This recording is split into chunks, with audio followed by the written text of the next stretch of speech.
One U.S. president kept a pet alligator in the White House bathtub. Another used to strip naked for cold plunges in hotel bathtubs to increase virility. And the founder of a major U.S. university. He believed snorting mercury vapor could cure the flu. History's biggest names weren't born iconic. They were bizarre, chaotic, and sometimes downright gross. Here are 33 facts about famous Americans before they were famous, and before PR departments existed. 1. Benjamin Franklin. We usually picture Benjamin Franklin as the wise old sage, flying kites in thunderstorms, doling out pearls of wisdom. But peel back that veneer of respectability, and you find a founding father with a surprisingly frisky side. Before he was charming French royalty, Benny was dishing out some rather eyebrow-raising life advice. We're talking a full-on how-to guide for young men on selecting a mistress. His top tip? Go for the older ladies. Why? Because in Franklin's own immortal words, they are so grateful, bless his practical heart. And if that wasn't enough to scandalize the quilting bees, he also authored a philosophical essay titled Fart Proudly. Yes, you heard correctly. A treatise on an art form. Our revered diplomat was also a connoisseur of colonic concertos. Makes you wonder what was really discussed at those constitutional conventions. 2. Al Capone. Al Capone. Scarface. The name alone paints a picture of a hardened gangster, a man whose face bore the map of Chicago's brutal underworld. Surely those infamous scars were earned in a hail of bullets, a close-quarters battle with a rival mob? Think again. The real story is less gangland epic and more don't be a jerk in a bar. Young Al, then a bouncer with more bravado than brains, made some crude remarks to a woman named Lena Galluccio. Her brother, Frank, promptly decided Al's face needed some redecorating. With a knife. 3 quick slashes later, and the legend of Scarface was born, not from a heroic stand, but from a spectacular failure in social etiquette. So much for street cred. His most famous feature was a review of his manners. 3. Lynden B Johnson. When you think of Lynden B Johnson, you might recall the Johnson treatment, that legendary, almost physically overwhelming style of political persuasion. But before he was a presidential powerhouse, LBJ was pioneering an even more assertive form of communication. Picture this. Crucial, high-level meetings, vital phone calls, all conducted while LBJ was, shall we say, enthroned. Yes, on the toilet. Door wide open. He'd be negotiating policy and discussing state secrets while simultaneously attending to other, more personal business. Was it a bizarre power play? A stunning lack of modesty? Or perhaps he just had the world's most comfortable crapper? Either way, it gives a whole new meaning to open-door policy. You'd certainly think twice before interrupting that meeting. 4. Nikola Tesla. Nikola Tesla. The man who lit up the world. A genius whose mind operated on a completely different wavelength. But with that kind of brain power, often comes a spectacular array of quirks. And Tesla? He was the king of quirks. The man had a pathological fear of round objects. Think about that. Coins, doorknobs, eyeballs, a world of spherical terror. He had a visceral disgust for human hair. Seriously, don't even think about patting him on the back. And pearl jewelry? The sight of it could send him into a full-blown meltdown. To top it all off, he developed an intense, borderline romantic relationship with a specific white pigeon. He claimed to love this pigeon as one loves a human, even believing they had telepathic conversations. Brilliant inventor? Absolutely. Low-maintenance dinner guest? Probably not. 5. P.T. Barnum. Before P.T. Barnum unleashed the greatest show on earth, he was already a seasoned professional in the art of glorious, unapologetic humbug. He knew people didn't just want to be entertained, they wanted to be fooled, spectacularly. Consider his legendary Feejee Mermaid. Was it a mystical creature from the uncharted depths? Not quite. It was the top half of a dead monkey crudely sewn to the bottom half of a fish. Charming. And yet, crowds lined up, money in hand, desperate for a glimpse. Then there was General Tom Thumb, a genuinely small person, sure, But Barnum spun tales of his exotic origins and minimal age that were pure fiction, making him an even bigger or smaller sensation. Barnum didn't just sell curiosities, he sold the irresistible thrill of maybe, just maybe, witnessing the impossible, even if it smelled faintly of formaldehyde and monkey. 6. John Adams. John Adams, second president, intellectual heavyweight, a cornerstone of American independence. We imagine him penning profound legal arguments, a stoic figure of the Revolution. And he was, but his private diaries? They paint a picture that's a bit more human and gassy. Adams, it seems, kept a rather detailed log of his own digestive adventures. We're talking frank, almost scientific observations about his flatulence. A founding father's fart diary. Beyond these windy confessions, Adams also displayed an almost baffling level of professional integrity.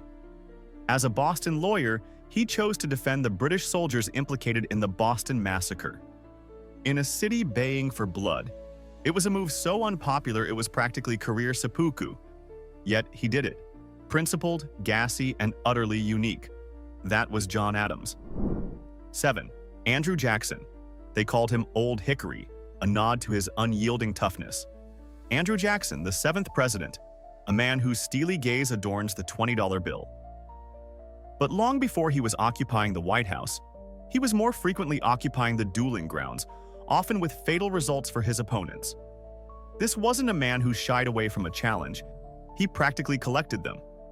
We're talking over 100 duels, not a typo, 100. In one particularly nasty affair, his opponent shot first, planting a bullet right near Jackson's heart. Did our hero collapse? Offer a witty last word? Nope. Jackson, bleeding and undoubtedly in agony, just stood there, took careful aim, and coolly dispatched his foe. That bullet, by the way, became a lifelong resident in his chest. Different times indeed, and by different, I mean absolutely terrifying. 8. Steve Jobs. Steve Jobs. The name evokes images of sleek gadgets, minimalist design, and a revolution in personal technology. The man in the black turtleneck who reshaped our world. But journey back to his early days at Atari, and you'll find a slightly less polished and considerably more aromatic version of the tech icon.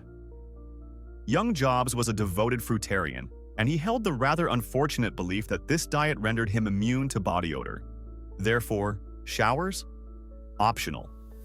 His co-workers, whose olfactory senses were not so forgiving, would strongly disagree. To complete the picture of office unconventionality, he also had a habit of strolling around barefoot and, get this, washing his feet in the office toilets. Yes, eventually, his pungent presence and, shall we say, intense personality led to his banishment to the night shift. Proof that even geniuses can have some truly ripe moments. 9. Timothy Dexter, eccentric millionaire, lucky fool. Ever heard of failing upwards? Lord Timothy Dexter, an 18th century New England businessman, was the undisputed king of it. This guy was so outrageously eccentric, he once faked his own death just to see who would mourn him, and then caned his wife for not crying hard enough at the fake funeral. He wrote a book, A Pickle for the Knowing Ones, that had absolutely no punctuation, and when readers complained, the second edition included an entire page filled with just punctuation marks, telling readers to pepper them in wherever they pleased. And his business acumen? He made a fortune selling warming pans, for beds, to the tropical West Indies, where they were, bizarrely, repurposed as ladles for molasses. He also shipped coal to Newcastle, England, a major coal exporting city, during a miners' strike and made a killing. Pure, unadulterated, accidental genius. Or maybe just cosmic luck. 10. Edgar Allan Poe, child bride. Edgar Allan Poe, the master of macabre tales, the poet of ravens and lost Lenores. His life was as tragic and strange as his stories. And his love life, well, that took a particularly unsettling turn. At the ripe old age of 27, Poe married his first cousin, Virginia Clem. Now, cousin marriage wasn't unheard of then, but the kicker? Virginia was only 13 years old. 13. To make it legal, or at least less overtly scandalous, Poe apparently lied on the marriage license, claiming she was 21. Nothing says undying healthy romance like falsifying legal documents to marry a child. It casts a rather creepy shadow over all those poems about beautiful, dying young women, doesn't it? 11. Thomas Edison, School Addlepate. Thomas Alva Edison, the Wizard of Menlo Park. The man who practically invented the 20th century with the light bulb, the phonograph, and 1,000 other innovations. Surely a mind like that was recognized from an early age, right? Wrong. So wrong. After just a few short months in formal schooling, young Tom was essentially expelled. His teacher officially declared him addled, which is old-timey speak for mentally deficient, basically too dumb to teach. His mother, understandably furious, pulled him out and decided to homeschool the boy herself. Turns out, Mom knew best. One teacher's addlepate is humanity's prolific inventor. Take that, education system. 12. Dr. Benjamin Rush, Bloodletting and Terror Chairs. Meet Dr. Benjamin Rush, a founding father, a signer of the Declaration of Independence, and a man whose medical ideas were, to put it mildly, terrifying. Dr. Rush was a passionate, almost fanatical believer in bloodletting. Got a fever? Bleed 'em? Feeling a bit mad? Bleed 'em some more. He thought most ailments stemmed from too much blood. But his pièce de resistance of questionable medical devices was the tranquilizing chair. This wasn't some comfy recliner. Patients, often mentally ill, were strapped into this contraption, their heads enclosed in a box, unable to move or see, sometimes for days. The goal was to reduce sensory input and calm them.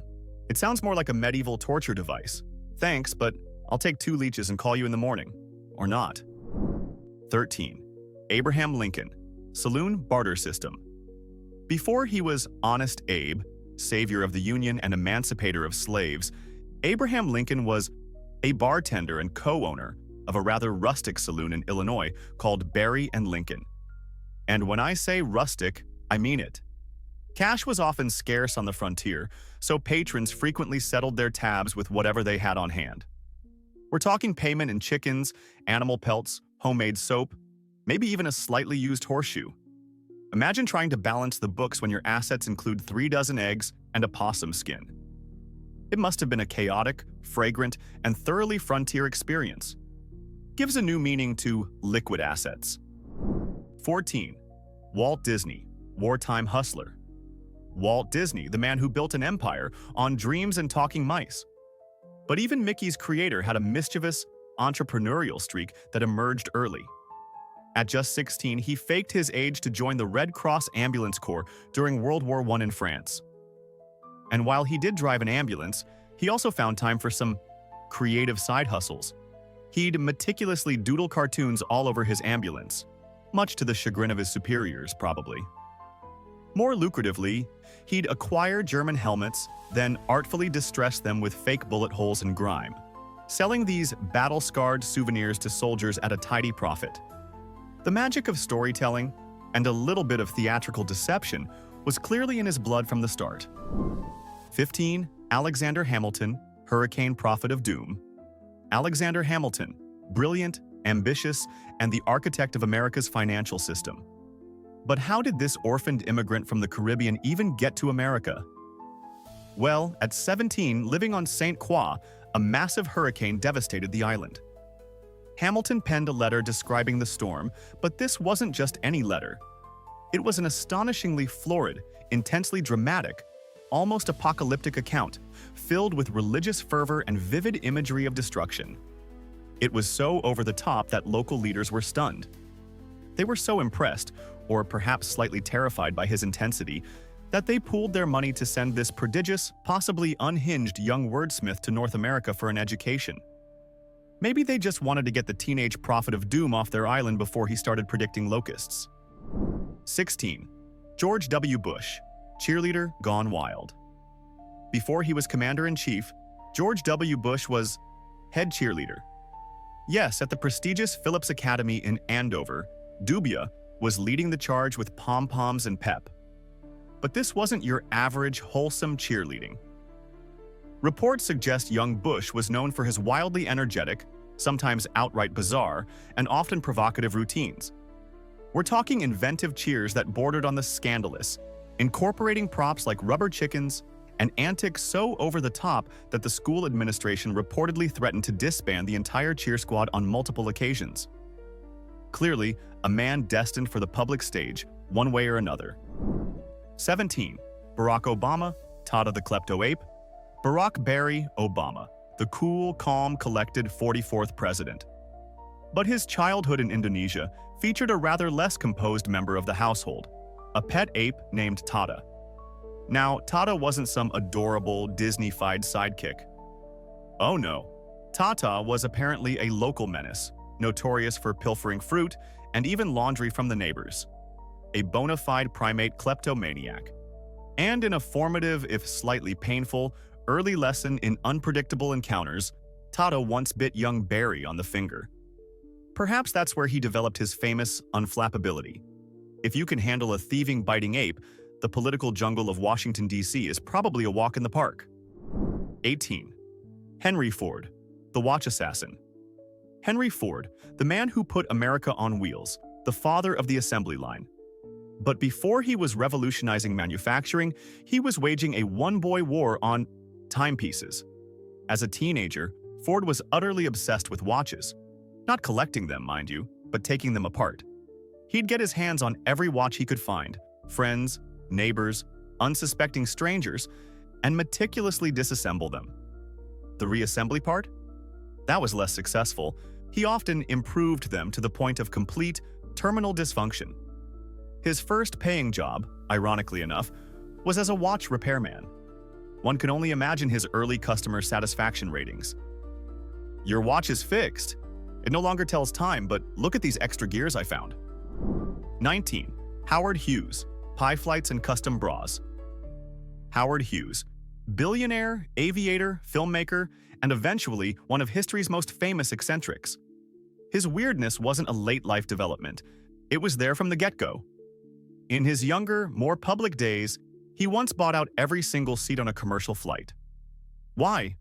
So he could transport a specific type of pie he was fond of from one city to another without it being disturbed or, heaven forbid, squished. Then there was his foray into lingerie engineering. For his film The Outlaw, starring Jane Russell, Hughes, a qualified pilot and aircraft designer, personally designed a special, highly complex cantilevered bra to accentuate her assets using his aeronautical engineering principles. Because of course he did. Only the best for the pie in the bosom. 20. Dr. John Harvey Kellogg, the anti-masturbation serial king. Dr. John Harvey Kellogg. You know his name from the cereal box. But the man behind Corn Flakes was less a breakfast visionary and more a fanatical health crusader with some truly unique ideas. He fervently believed that most of society's ills, particularly the dreaded sin of self-pollution, yes, he meant masturbation, could be cured by a bland diet and extreme sexual abstinence. His unappetizingly plain cornflakes were literally designed to curb carnal urges. His Battle Creek Sanitarium was a temple to these beliefs, promoting daily enemas. He invented various contraptions for this, yogurt douches, and a life free from flavor and fun. Makes you look at that bowl of cereal a little differently, doesn't it? 21. Martin Luther King Jr., a name change for history. The iconic leader of the civil rights movement, a man whose "I have a dream" speech echoes through history. But Martin Luther King Jr. wasn't actually born Martin Luther King Jr. His birth name was Michael King Jr. His father, also a Baptist pastor named Michael King, was so profoundly inspired by the legacy of the German Protestant reformer Martin Luther after a trip to Germany in 1934 that he decided to change his own name, and then the name of his 5-year-old son. A seemingly small change, but one that imbued young Michael with a name that would become synonymous with courage and transformative change. Talk about living up to a namesake. 22. Dolly Madison, corseted heroine of 1814. Dolly Madison, wife of President James Madison, is often remembered as a charming hostess and a first lady who defined style. But beneath the pearls and social grace was a core of pure, unadulterated badassery. When the British were literally burning Washington, D.C. to the ground during the War of 1814, with explosions rocking the White House, Dolly didn't just flee. Oh no. She refused to leave until she had personally overseen the rescue of Gilbert Stuart's massive, iconic portrait of George Washington. We're talking wrestling a giant painting out of its frame, in a corset, while the capital city went up in flames around her. Now that's what I call preserving history under pressure. 23. Joshua Norton, or Cyrus, the People's Emperor of San Francisco. In the annals of delightfully bonkers American history, few shine as brightly as Joshua Norton. A failed rice speculator in 19th century San Francisco, Norton one day had a brilliant idea. He declared himself Norton the Vess, Emperor of the United States, and for good measure, later, Protector of Mexico. The truly bizarre part? The citizens of San Francisco largely just went with it. Local newspapers printed his imperial decrees, which included dissolving the U.S. Congress.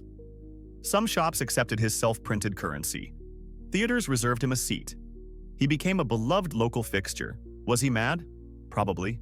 Was he harming anyone? Not really. He was just a man who decided to be an emperor, and a city that decided to play along. God bless weird old San Francisco. 24. John Quincy Adams, Naked Swims and Journalistic Ambush. John Quincy Adams, the 6th U.S. president, was a man of intellect, diplomacy, and a rather invigorating morning routine. He was known for his frequent and reportedly quite nude early morning swims in the Potomac River. Rain or shine, JQA was getting his au naturel laps in. According to a popular, and possibly apocryphal, but too good not to share, story, a persistent female journalist named Anne Royal, who had been trying to snag an interview with him for weeks, finally tracked him down mid-swim. She then allegedly gathered his clothes from the riverbank and sat on them, refusing to budge until he agreed to answer her questions.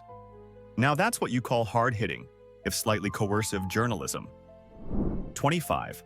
Martha Mitchell, the Cassandra of Watergate. Martha Mitchell, wife of Nixon's Attorney General John Mitchell, was a flamboyant, outspoken Southern belle who loved the spotlight. But when she started publicly hinting at shady dealings within the Nixon administration, before Watergate truly broke, she was dismissed as a drunk, an hysteric, a loose cannon.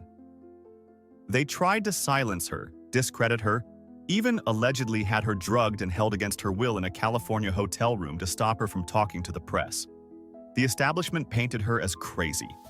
The punchline? Everything she was saying, all those crazy accusations, they turned out to be horrifyingly true. She was the Cassandra of Watergate, screaming the truth while everyone called her mad. History eventually proved her right. 26. Andrew Johnson, the White House Mouse Whisperer. Andrew Johnson, the 17th president, who took office after Lincoln's assassination and faced impeachment, was not a popular man. Isolated and under immense political pressure, he found companionship in a rather unusual place, with a family of white mice that had taken up residence in his White House bedroom.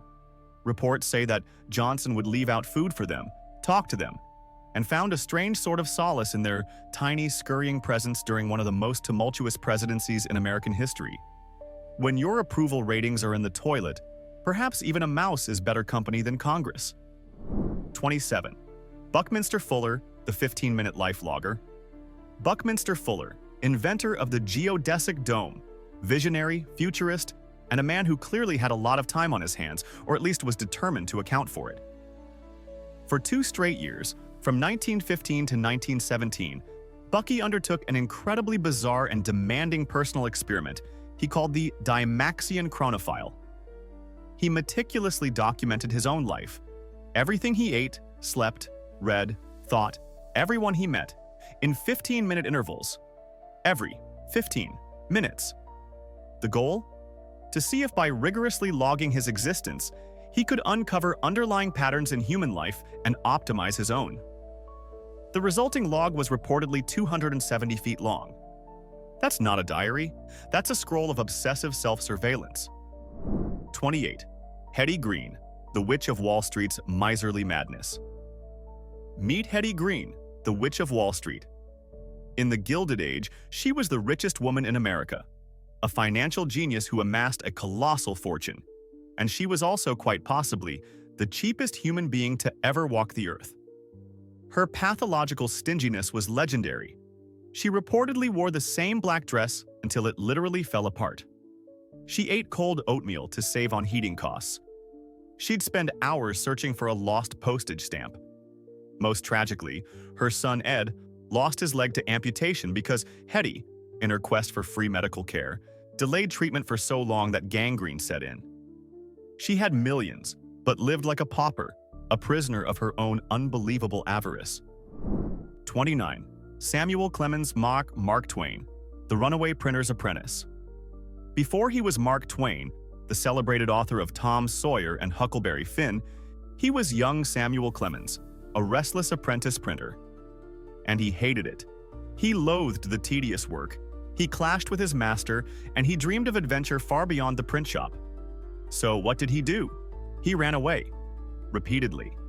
One of his escapes took him as far as New York City, a young man trying to find his way in the world, long before he found his voice as America's greatest humorist. It just goes to show, sometimes the path to literary greatness starts with a desperate desire to get away from setting type. 30. Belle Starr, the Bandit Queen's fashionable beginnings. Belle Starr, the notorious bandit queen of the American Wild West, a figure shrouded in legend and linked to outlaws like Jesse James. But before she was riding with gangs and dodging posses, Myra Maybelle Shirley, her real name, had aspirations that were less criminal mastermind and more Victorian fashion plate. Even when her family was struggling financially, young Belle was reportedly obsessed with fine clothes, particularly expensive velvet dresses and fancy hats adorned with ostrich plumes. She dreamed of a life of luxury and refinement, a far cry from the dusty trails and rough-and-tumble existence that awaited her. Even future outlaws, it seems, can have a penchant for haute couture. 31. Liver eating. Johnson, the vengeful mountain man. Now for a tale straight out of the goriest, most unbelievable frontier legends, Jeremiah, liver-eating Johnson. This larger-than-life mountain man supposedly embarked on a decades-long vendetta against the Crow tribe after they allegedly killed his Native American wife. The legend? That he killed over 300 Crow warriors, and as a gruesome calling card and a warning to others, would cut out and consume their livers. True story? Probably heavily embellished, if not entirely fabricated. But the fact that such a horrifying moniker stuck, and that people believed it, tells you everything you need to know about the brutal, myth-soaked reality of the American West. And also, maybe lay off the liver and onions for a bit. 32. George Eastman, Kodak's elephant-obsessed founder. George Eastman gave us Kodak and brought photography to the masses with the Brownie camera. You press the button, we do the rest. A true innovator. But after achieving immense success and wealth, Eastman developed a rather grand obsession: elephants. Specifically, hunting them. He financed lavish, lengthy expeditions to Africa, not primarily for wildlife photography, but to bag the biggest bull elephant he could find. He was utterly consumed by the desire to bring home a colossal pachyderm trophy. It's a strange juxtaposition. The man who helped democratize capturing images of life was also driven by an intense desire to end the life of one of its most magnificent creatures. Click, bang. 33. Orson Wells, the Martian Panic radio prankster. Long before he directed cinematic masterpieces like Citizen Kane, a 23-year-old Orson Welles pulled off one of the greatest, most terrifying pranks in media history. On Halloween night, 1938, his Mercury Theater on the Air broadcast a radio adaptation of H.G. Wells's The War of the Worlds. But he did it in the style of a live news report, complete with on-the-scene correspondence and expert interviews detailing a Martian invasion of New Jersey. It was so realistic, so convincing, that it caused widespread panic. Thousands of Americans genuinely believed aliens were attacking. People fled their homes, jammed phone lines, and prepared for the end of the world. All thanks to the mischievous genius of a young Orson Welles, proving that sometimes the most unbelievable stories are the ones we tell ourselves. So, next time you walk past a marble statue or crack open a cereal box, just remember, that hero might have once married his cousin, washed his feet in a toilet, or faked his own death just to see who cried. Now here's the real question. What absurd facts will future historians dig up about us? Drop your wildest, but SFW, predictions in the comments.